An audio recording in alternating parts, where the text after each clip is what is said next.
और एक मैथिली गीत हम अपन गावल सुनाबी छी जे हम और धर्मेंद्र निर्मलिया जी दोनों गोटा मिल के गवने छी। बड़ा सुंदर सिंह सैड सॉन्ग छी। जब से तू छोड़ ले साथ गे हमर, जब से तू छोड़ ले साथ गे हमर, हम कनै छी असगर में फोटो तोहर राखै छी तकिया तर में, राखै छी तकिया तर में, गे राखै छी तकिया तर में, राखै छी तकिया तर में। जब से तू छोड़ ले साथ गे हमर, जब से तू छोड़ ले साथ गे हमर, हम कनै छी असगर में फोटो तोहर राखै छी तकिया तर में, राखै छी तकिया तर में, हे गे राखै छी तकिया तर में, राखै छी तकिया तर में।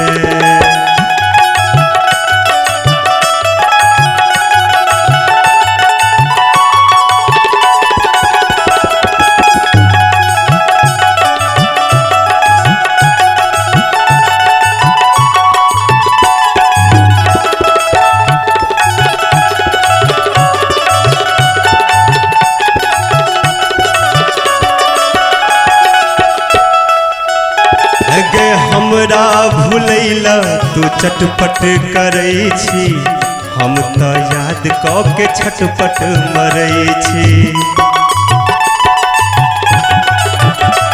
गे हमरा भूलैला तू चटपट करै छी, हम तो याद कऽ के छटपट मरै छी।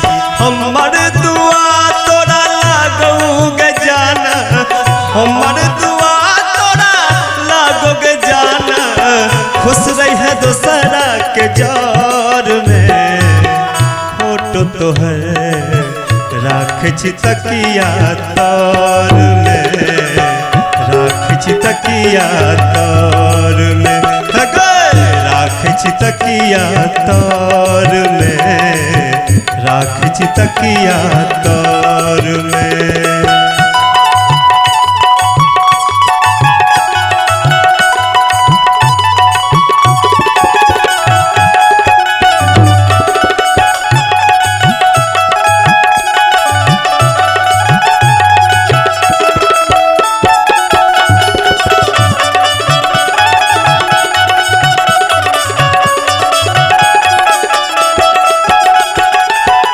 है गे जीबै मरै का तू सपना देखा का, कैले बेमानी हमरा अपना बना का।